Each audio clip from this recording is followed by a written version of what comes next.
on to Arsenal, a lot of links talking about Nico. I've seen various reports in the media, Ben. Nico Williams is the priority.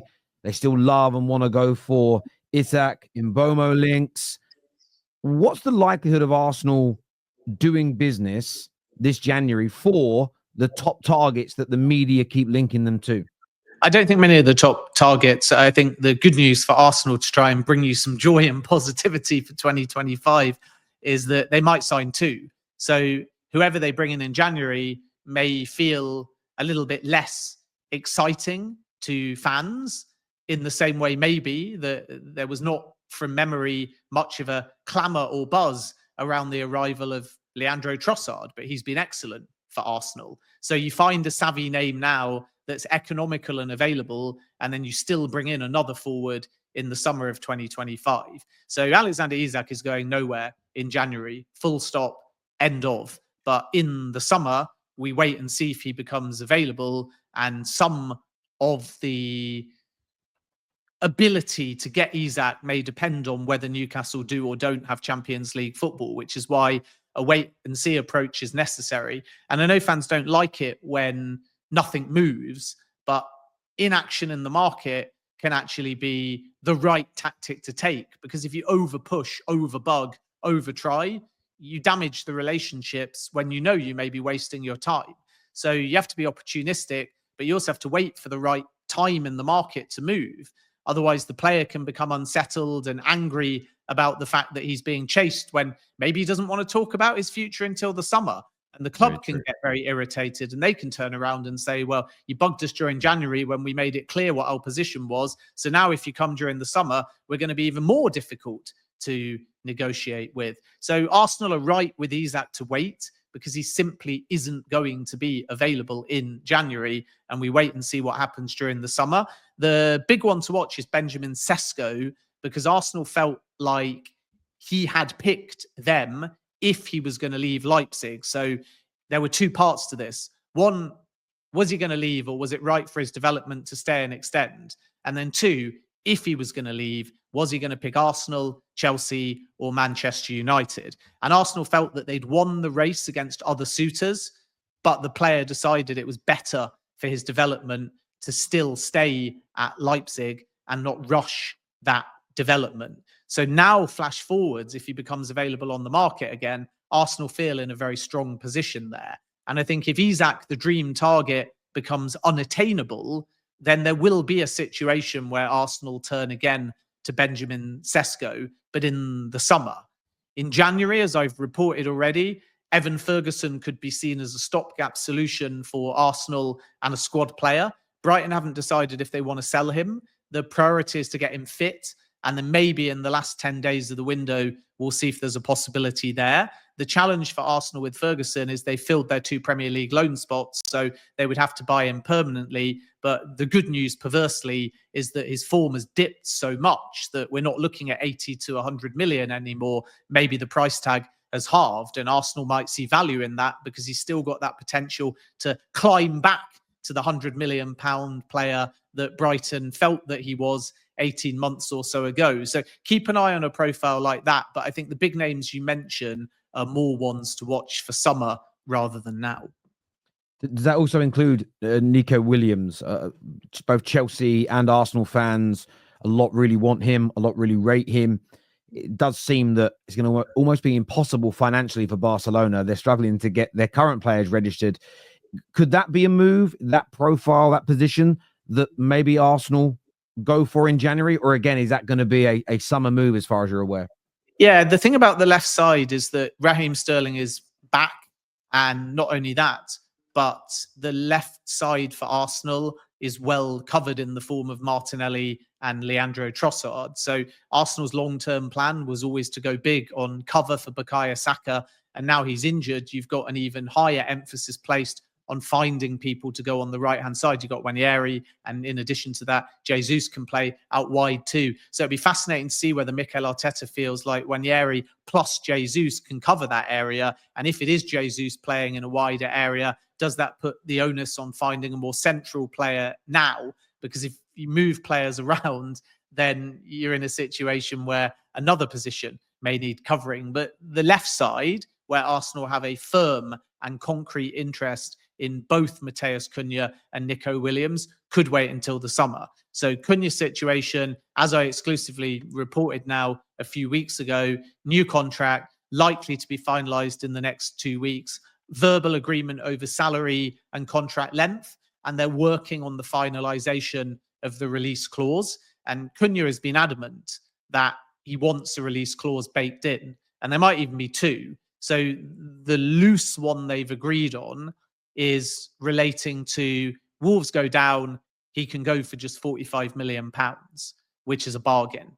Wolves stay up, is there going to be another release clause? And what is that number going to be set at?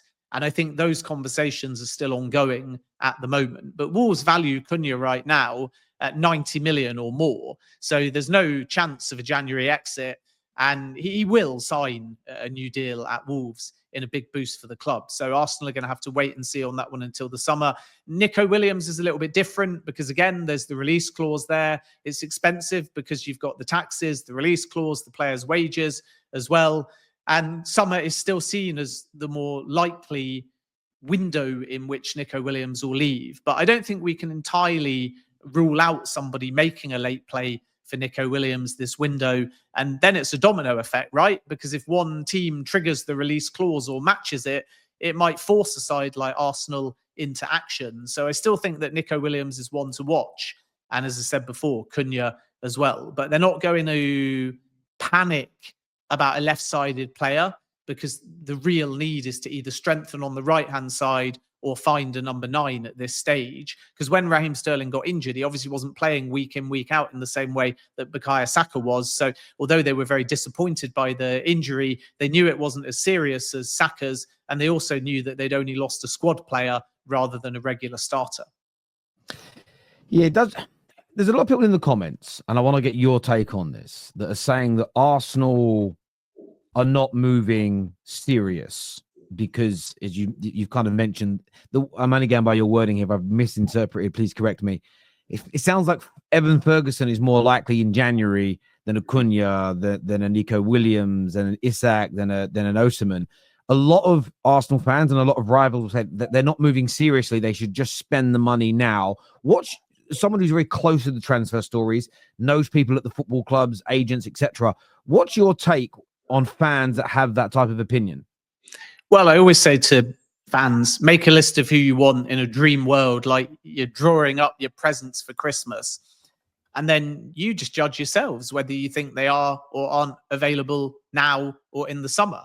And you have to be patient in the market sometimes, right? So if you take the window away and just make a list of your dream 5 Arsenal targets, you'll probably find that 4 or 5 of them are only available in the summer.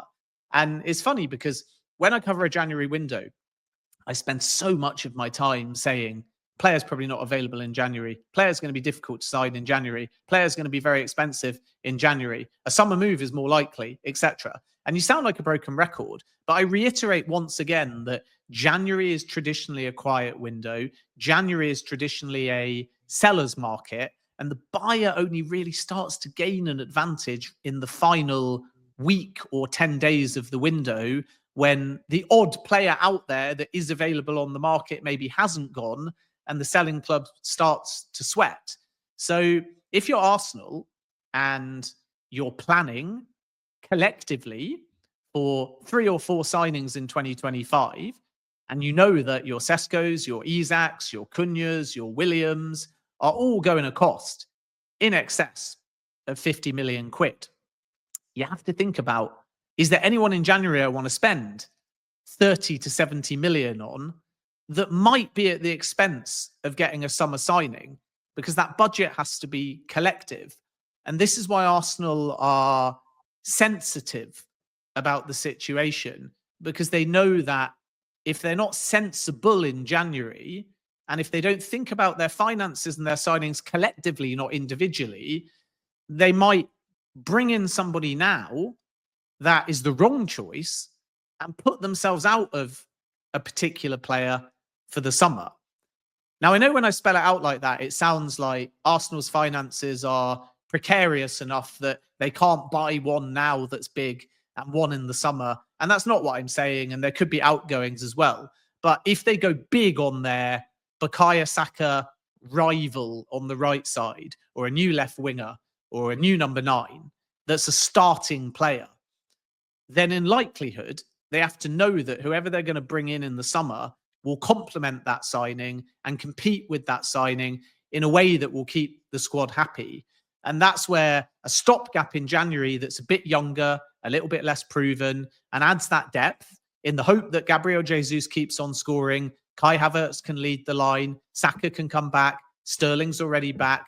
Then you get through to the end of the season, and that's where you have the killer instinct in the market to get the more expensive top target, and you're playing a kind of waiting game to ensure that you're front and center for that kind of name. And you also have to think about the names too, right? Because if you're Benjamin Sesko, Alexander Isak, and tomorrow Arsenal sign a proven European number 9 or left winger, then what does Cunha, Sesko, Williams think? Do they suddenly come back to you from previous contacts and say, now I'm a bit worried I'm going to get into this side and another team are there and I feel like I'm going to start more often? So you have to keep your squad balance. You have to be sensible. You can't panic buy. And unfortunately, the January window is just very difficult for buyers to do business.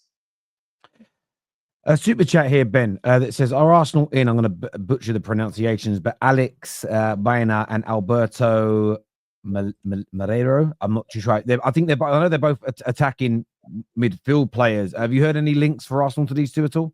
Yeah, Ben is kind of like a left winger that can play in attacking midfield as well. I think he's only 23 years of age and he's at Villarreal as well. And there is an opportunity in the market. Predominantly, he plays on the left side. He can switch over to the right side, or he can play in a more central position as well. So that could be one to watch. He's contracted, I think, until 2028 off the top of my head. So won't be an easy deal to get done. But in form at the moment for Villarreal, I think he's got something like 9 or 10 goal contributions in only about 15 or 16 games. So Arsenal have certainly sent scouts to watch him. I always make it clear that scouting doesn't really constitute firm interest because you're looking at hundreds, if not thousands of players. So I try and avoid reporting in written form, this team have scouted this player, because it's just part of normal due diligence. But I think Berner could be one to watch on that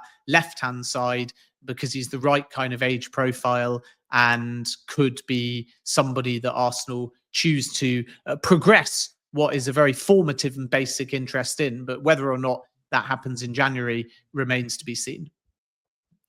Makes a lot of sense. Makes a lot of sense.